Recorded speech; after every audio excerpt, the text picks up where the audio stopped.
Me both.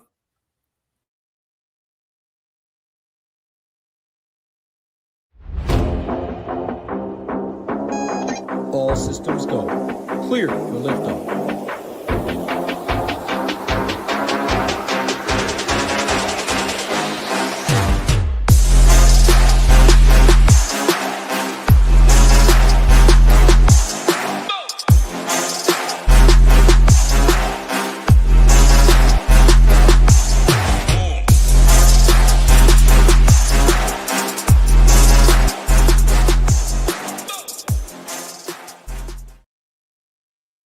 Well, what is going on, Ship It Nation YouTube station? We are back with our final edition of the NBA regular season show.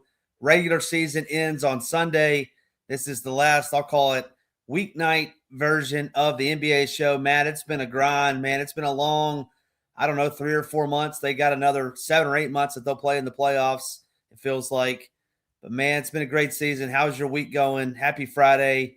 It's an interesting slate that we're going to break down, but what's going on, Matt? How you doing?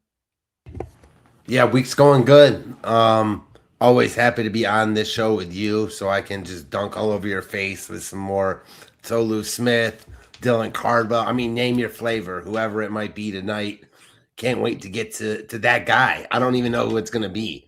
But on this particular slate, it's basically the last game of the regular season. Anything goes. I'm pretty sure a bunch of teams or all teams, something like that, play tonight. None play them. I think every team in the NBA plays tonight. None play tomorrow, and every team plays Sunday, and that's it. So we got a lot of games, lots of shenanigans. Who else better to wrap it up than me and you? Yeah. I'm sure you'll find some shitty player to tout tonight, which I have no doubt in that. Yeah, 9 games that we're going to break down on the slate, like Matt said.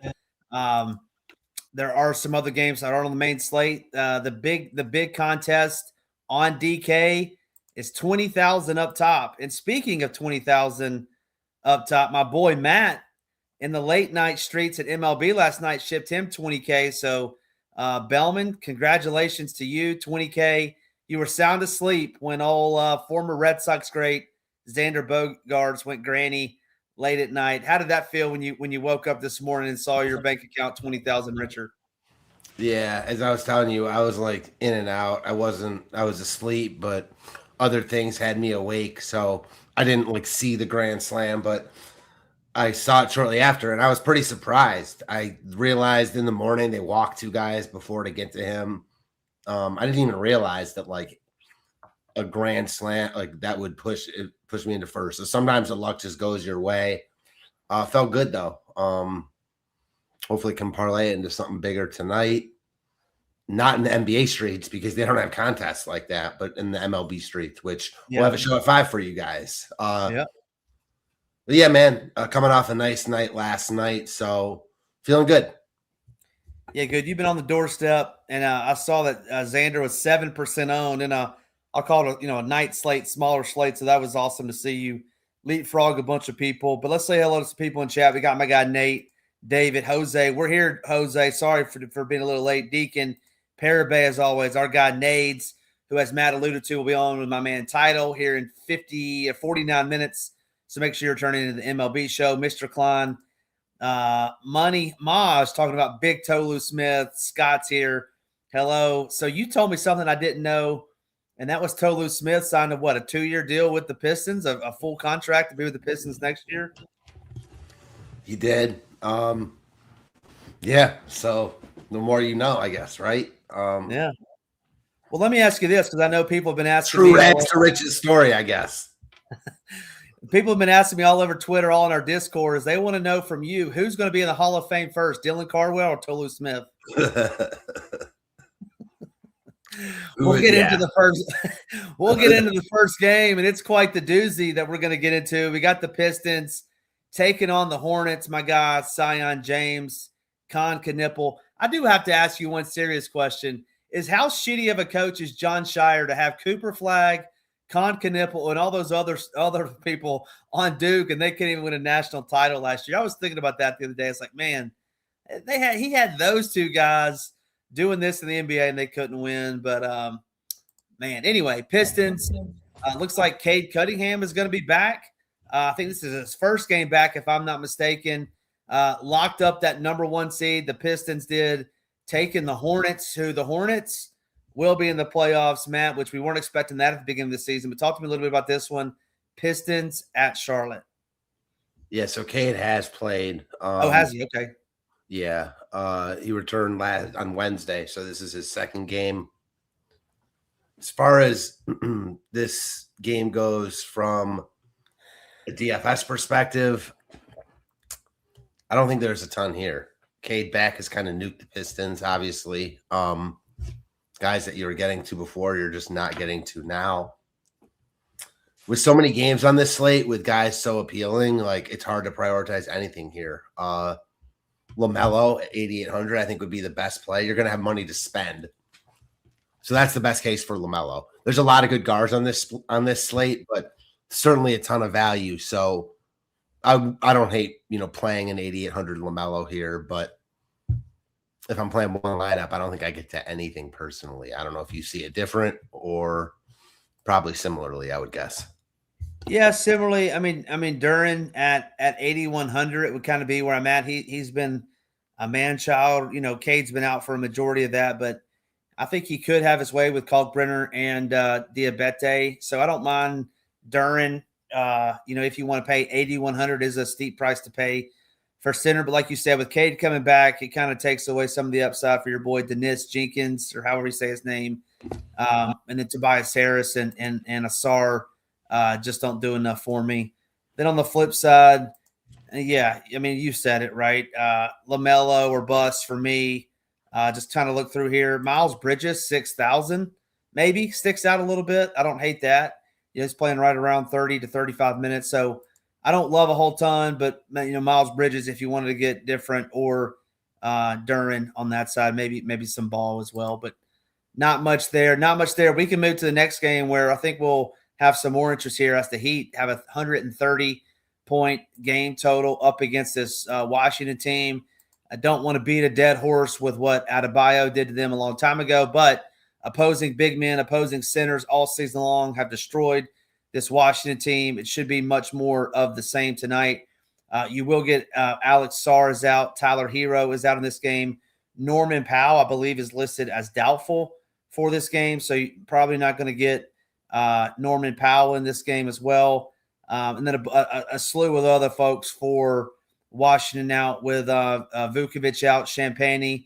But you do have $6,000 Julius Dr. J. Reese at the center position. So any love for any of these cats for Washington or Miami?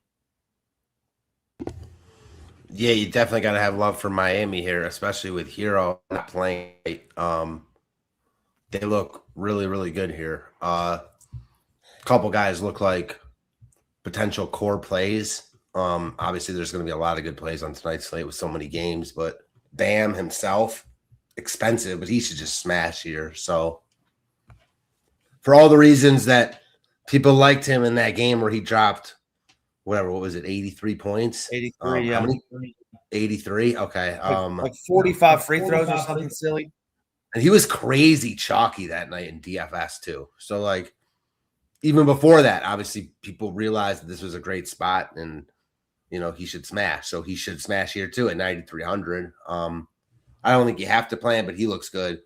Jaime Jaquez, play him at shooting guard, small forward, so 5 different positions. He looks probably like the best value play here. I like him quite a bit. Pele Larson, Andrew Wiggins, both those guys in play. I don't see much from the Washington side, honestly. I guess Reese, but I don't know. I don't think I want to prioritize him at center. He's pricey enough where I don't think you have to play him. It's all about Miami here. What if Ware got to start alongside Bam? Ware, as Money Maj points out, went ham in the game. I think he said 60 some odd DraftKings points. If Ware starts at that price, any interest in him at 4,900?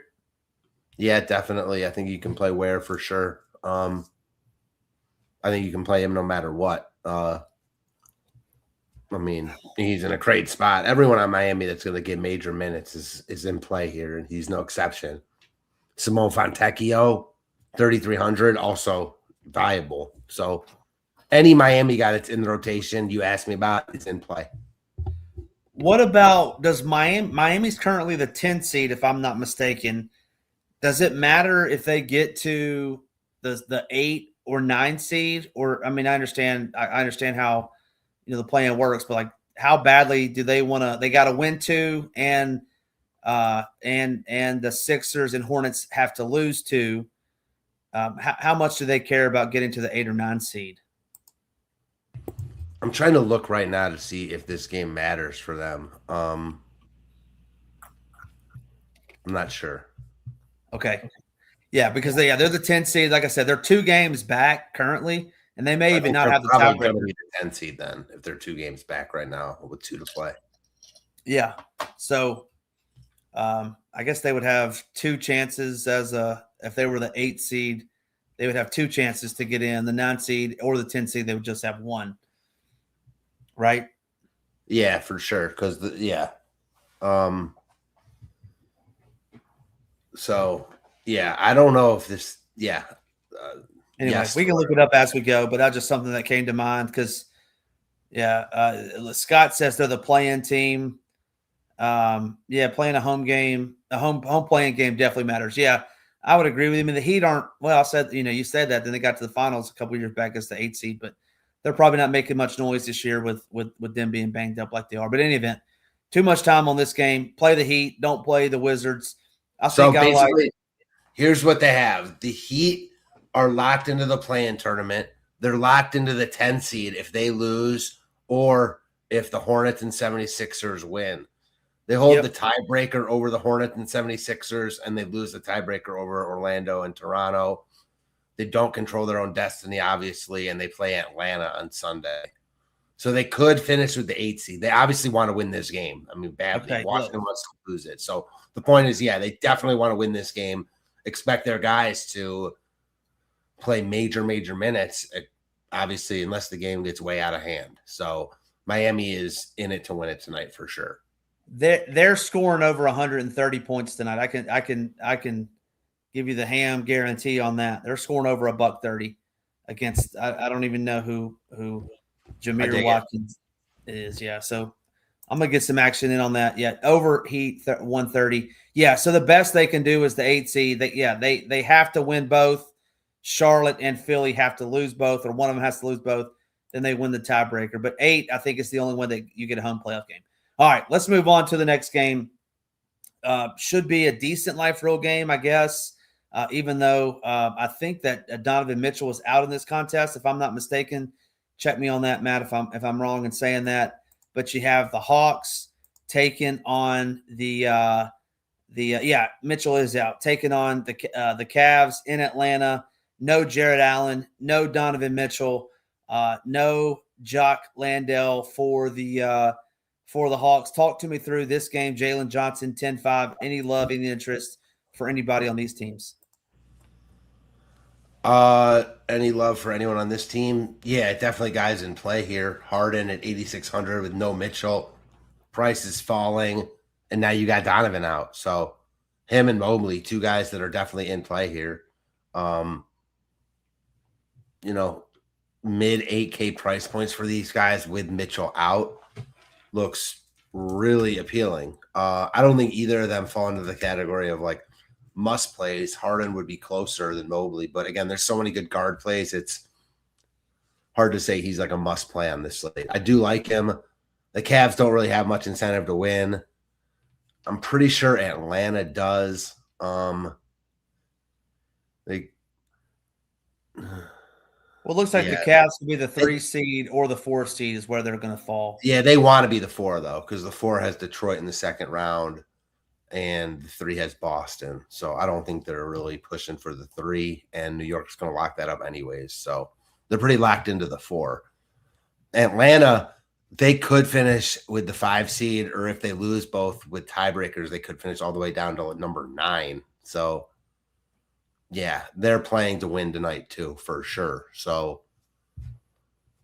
I like the Cleveland guys. It's always risky, this time of year, though, with Cleveland not really playing for much. And, James Harden's older. On paper, he looks like a great play. The Atlanta guys, Dyson Daniels, Okongwu, these guys were really popular a couple days ago in this same matchup, and now they're not getting a ton of love. So I'm interested. Jalen Johnson, same thing. McCollum, Alexander Walker. All of them are in play for me. None of them are must plays. Kuminga in that bucket as well. Yeah, you had mentioned Okongwu last Friday. I like that play. I like going back to the well tonight with him at 6,400. Yeah, let's move on to the next one. We got the Pelicans taking on the Celtics. Tons of, I'll call it, injury news in this one. Tatum is going to sit this one out. Jaylen Brown. Let me just double check real quick, but I believe Jaylen Brown is is he questionable? Derek White is probable. Kada is probable as well. Trey Murphy, the third, is out for the Pels. Zion is out for the Pels, and DeJounte Murray is out for the Pelicans. Bay is out for the Pelicans. Misi's out for the Pelicans, and your boy Herb Jones is out. So who's going to be – we got to find somebody. There's got to be some value in New Orleans to play. Talk to me about this game. Pelicans at the Celtics, 16.5-point underdogs. Jeremiah Fears obviously looks nice. Yeah, so both of the Pels rookies look really, really good here. Fears and Queen. Those guys have continued to look good, and they look really good tonight. Fears price tag all the way up to 7,100, but it should be. I mean, he just projects well. I'm in on Fears. I'm in on Queen. Jordan Poole at 5K seems weird, but yeah, he's also definitely in play here. 5 positions, right? Or no, because he can only play him at point guard, shooting guard, so 4. But still, I mean, easy to fit at 5K, even though it seems like a steep price tag. I think for me, it's those main 3: Fears, Queen, and Poole to a lesser extent. And then from the Boston side, Jaylen Brown projects for ownership. I don't know. I don't like, they need to win one of their last 2, but I don't think I'm playing Brown here, even with, I don't know. Tatum's out. I guess if Brown plays, it's just tough because spread's so big. Game doesn't have much consequence for Boston. But again, kind of like Harden, on paper, he would look really good here with Tatum out. So if he doesn't play, everyone else on Boston looks good because their price tags are all cheap enough where you can make a viable big upside tournament case for a bunch of them. Obviously, Peyton Pritchard, he's 7K, but you take Tatum out, then you take Brown out. Derek White as well. I mean, we've read this book before. So all of a sudden, if Brown is out, this game becomes a game where I could see wanting 4 or 5 pieces from, even on a slate with so many other viable spots. This might be the best of them all. What if like a Derek White and Kada were to miss?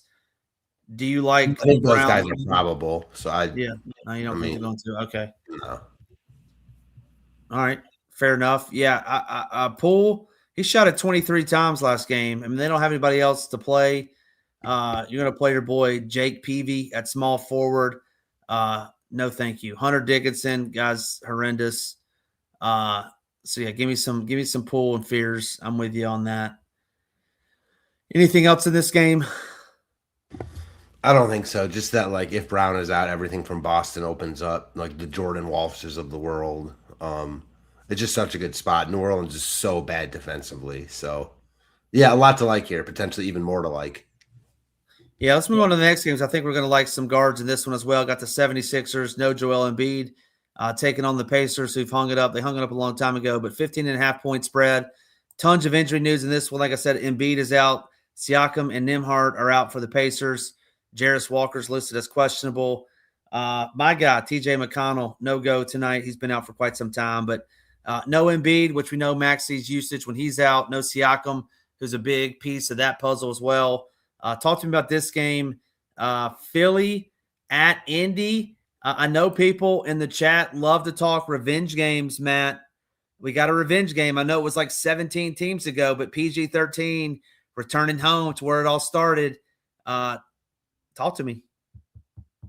Yeah, it feels like I feel like it's more like 17 years ago, not necessarily teams, but years. Either way, it's been a while. Man, yeah, PG on the Pacers. He was a force for sure. Remember when he like hurt his leg in Vegas that one year? Man, that was brutal. That was gruesome. Didn't know if he was going to ever come back from that. And he came back from that stronger than ever. That was when he was like loved. People loved him on the Pacers. And now, like, I feel like the public perception of him is just completely different. Is what it is. As far as like this game from a viability perspective in DFS has a ton of it. Maxey himself going to be really popular. You have money to spend. He looks like the best of the guards. That's why it's difficult for like guys like LaMelo and Harden when you have Maxey only a little bit more expensive, just projecting so much better. PG himself, he's been really good since he came back. He has, yeah. I could definitely see him just nuking this slate at 8,300 in this spot. VJ Edgecombe back in play. I feel like he's been out of play for a while. He's back in our live 7,300. I'm in. Those are the main guys from Philly I'm interested in. From Indiana, I don't like them as much, but they're way cheaper. There's no one to spend up on in Indiana. So like Micah Potter, Obi Toppin.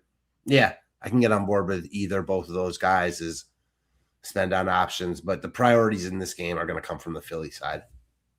What about my boy Quentin Rampage Jackson at only 4,800 point guard, shooting guard eligible? No love for him?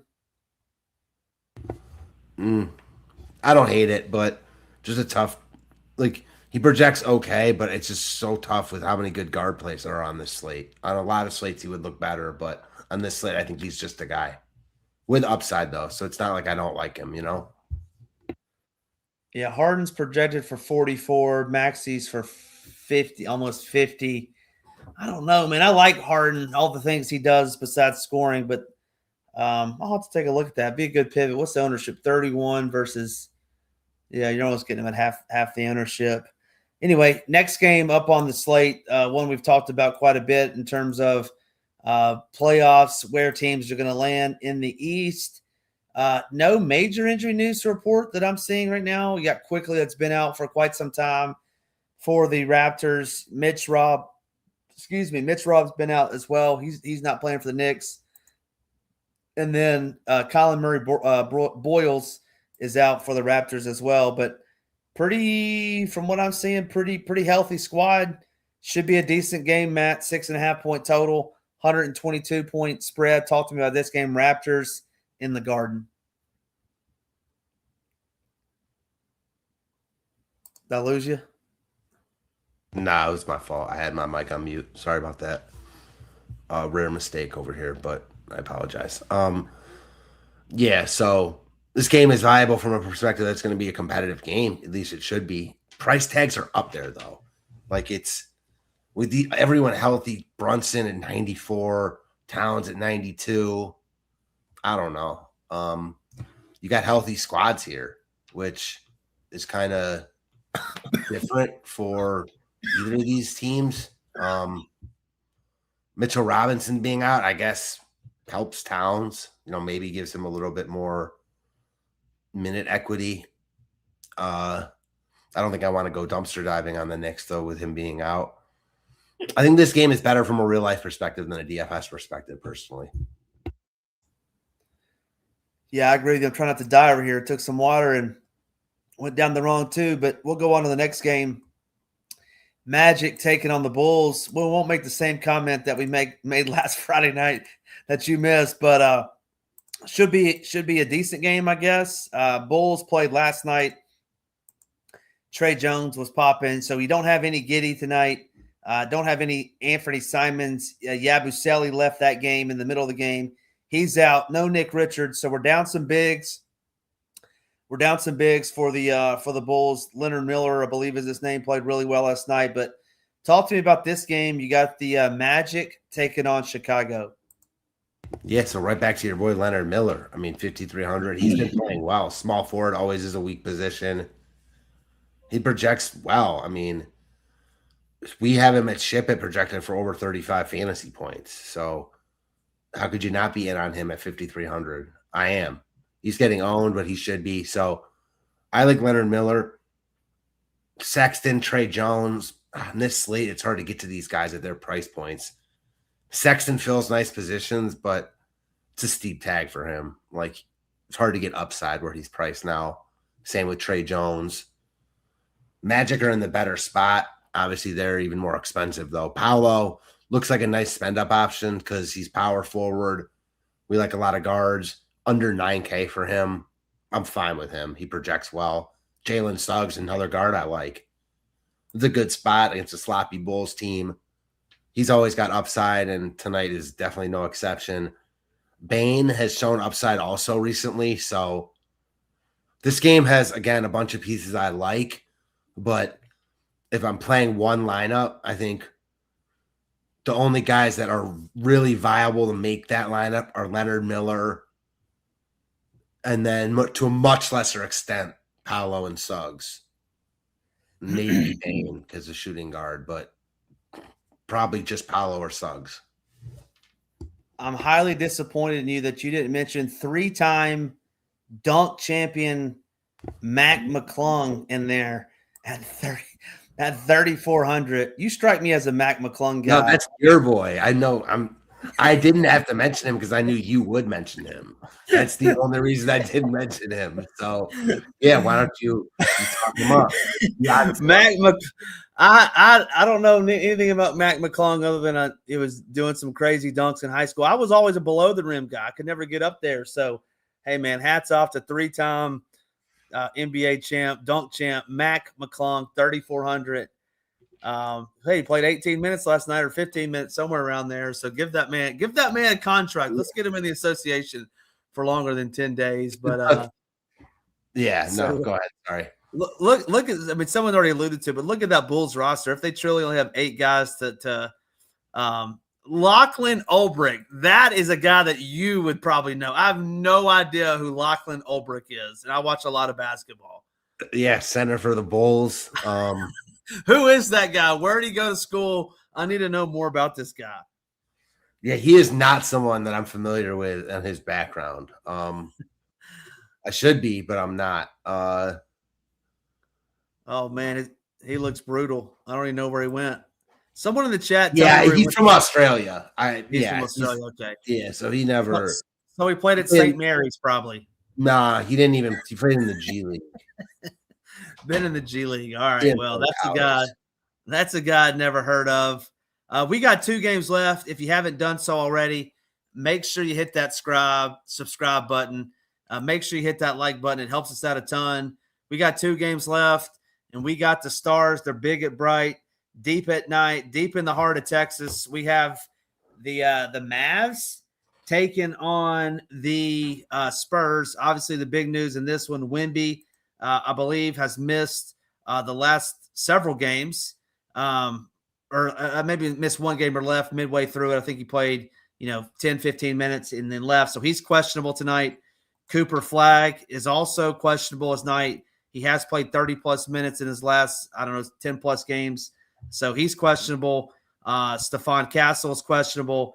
Najee Marshall, Daniel Gafford, and P.J. Washington are all listed as doubtful. So they shouldn't be in. Cooper Flagg is listed as probable, so he more than likely should be in. But talk to me about this game. Let's talk about it with and let's talk about it without Wemby, because I think that's obviously big news. But you got Dallas at Sacramento. I can't imagine Wemby plays, and if he does, he's not playing full minutes here just because they're locked into the 2 seed. Why would they risk it here? So if running it through both ways, if he plays, not much I really like from San Antonio because he's going to be back. Their price tags are full.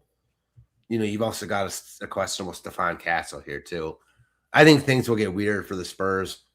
I doubt either of those guys play. We'll see. And then it opens up the door for everyone else to be in play. I'd be worried about their rotations, though. Like $7,500 Fox would be a good play with both those guys out. But I don't know. I don't see him playing like a ton of minutes here either. They're locked into the 2 seed. They got nothing to play for. So I think it's a younger guy night for them. Dylan Harper would be the main guy. His price tag's also up there, but if you get Castle and Wemby out, I'm in on Harper. I don't like much from it. Go ahead. Sorry. What about Cornette if Wemby's out, if he starts at 4,400? Yeah, I think he's definitely in play. He's a guy I don't think they'll mind giving just full run to. So fine with him. From the Dallas side, I think this game, oddly enough, looks better right now from the Dallas side, but I don't love it either way. By Bagley getting some love, yeah, I'm fine with it. Cooper Flag, he's shown upside. His tag, like he doesn't project great for that price tag, but a couple of times recently he's thrown up mid 70s, so hard to say he's not in play. Pushing hard for rookie of the year. So those would be the two main guys for me, and then Ryan Nembhard, even at the price increase, I think it's in play. Yeah, good stuff there. Michael, what's going on, Michael? Welcome. And my guy, David Schneider, we need to get him on the payroll. 130 watching, 19 likes. Just do us a favor, quick second. Hit that like, hit that subscribe button. Helps Matt and I out a ton over here. We certainly appreciate each and every one of you tuning in. The what was I going to say? What about if Castle were to miss? I mean, obviously we like Harper. If that De'Aaron Fox has been popping recently, I would like Fox should Castle miss. This is what I was going to say. What's your take on this? I never like losing on purpose, but Scott says the Knicks want to lose technically. I mean, you're going to have to beat the Celtics at some point. Might as well beat them in the first round and not the second. So, if I'm a pro player, I'm never trying to lose. What's your take on that? Do you think anyone's purposely trying to lose to quote unquote dodge the Celtics? No, I don't think anyone's purposely trying to lose, but I do think it'd be silly to not at least look at that stuff, because why wouldn't you? Like, the Celtics are the best team in the East. Why would you want your path to be harder by facing them earlier than you need to? So I don't think you're going out of your way for it, because again, you're not like afraid of them and you think you can beat anyone, but it would be silly to not position yourself to put yourself in the best spot possible to make a deep run. That's how I look at it personally. All right. And then I like this too. Money Mosh talks about, I'm going to call him Cisse, Musa Cisse. Maybe I'm mispronouncing that, but going to play low mid 20 minutes. We know we don't have Gafford. He's put up back-to-back good performances at rock bottom price, 3,700. Any love there for Bagley? No, for Cisse at 3,700. Yeah, I think he's fine. I don't know. I think there's better value on this slate, but I don't think he's like a bad play. I know you remember my old guy, Ansu Cisse. I do. Where's he? He Ole Miss. Okay. He was on the Bryce Harper team. Okay. When Bryce Harper – was it not Bryce Harper? Bryce Drew. Okay. Remember when Bryce Drew hit the shot in the tournament? Of course, yeah. Yeah. That was on Ansu Cisse's Ole Miss Rebels team. So yeah. All right, one game left on the slate. I feel like we've blown through this one, and it is quite the doozy, ladies and gentlemen. It is Brooklyn. It is Milwaukee. I've been no-go on Brooklyn, I feel like, all season long, but so many injuries to discuss here. Greek Freak is out. Portis is out. Nick Claxton is out for the Nets. I'm trying to think if there's any other big names out. Nothing. No other big names. But talk to me about this game. Any love for anybody on this Brooklyn team or this Milwaukee team? Not really any love for Milwaukee here, but a ton of love for Brooklyn. I think that, man, they might look like the best overall team on the slate. I think New Orleans and Boston looks like the best game, especially if Brown is out. But as far as single teams go, it's Brooklyn. Hard to avoid getting some Brooklyn tonight. Wichita State legend Tyson Etienne. You got my boy Trevor Etienne's brother? I don't think so. I don't know. No. Yeah, definitely not. They do have there is an Etienne brother that's also in the NFL, but not him. And I don't even think you pronounce it ATN. I think he came out and said he pronounces it. Yeah. Yeah, who knows about this one? So I don't know. He's definitely, I mean, he's projected to be the highest owned player on the slate, no matter where you look. So I think you're playing him here. Trey Scott, yeah, power forward, 4,200, 4,200, like I said, projects for basically 30 fantasy points. EJ Liddell, who, man, I've always the Iceman. Always been a huge fan of him. He was a baller at Ohio State. I thought he was going to be a good NBA player just because he's so good offensively. But, man, he tore his ACL in, summer league going into his rookie year and just never really recovered. But now he's been productive when he gets run. So I'm in on him. I'm in on Malachi Smith. Those four guys, I think, are the main four. They're all cheap. There's a ton of value on the slate, but these Brooklyn guys look like the best. Jalen Wilson, Ben Saraf, also in play. You'd be hard-pressed to build a lineup by hand and not play Brooklyn tonight, in my opinion. Yeah. All right, good stuff. That'll do it. That's all 9 games. I feel like we kind of ran through those pretty good, but, hey, my best bet of the night is – Miami team total over 130. I think that's going to come home. Give the people at home. Let's go. I'm going to make it easy for you. Sub 8K. Who's the top producing scorer on the slate at sub 8K?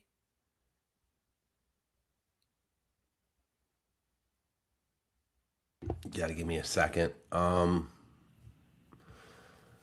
It's sub 8K. I am going to go with, man, That's a tricky price point. I'm gonna go down a little bit. I'm gonna go to Jeremiah Fears, 7,100. Tears for Fear. Jay's been chucking it up there. I like that. He should realistically be at least 8K right now, honestly. Yeah, with who they have playing and not playing.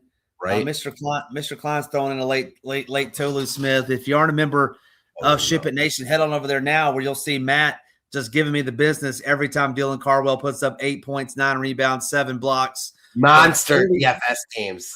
I mean, you talk crap. I'm playing him at 4K, and he's throwing up 50 balls. So yeah, I got to rub it in a little bit. The only problem is Sacramento's so bad, and they haven't been on the main slate. They're never on any slates. I know.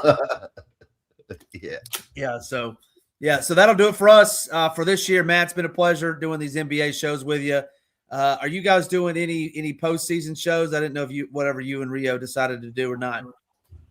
I talked to Rio a little bit about it, but I'm not sure that's fully decided yet. So right. I don't think we're going to start out doing any, but we might come back as the playoffs go forward.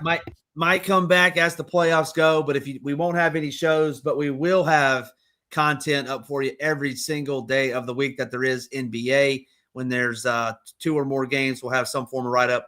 We got an MLB show coming up with my guy Title and Nades in 15 minutes. Make sure you're tuning into that. And if you aren't a member of the nation, head on over there now. 5 days for $19 will get you in. Ship 19 is the code for that.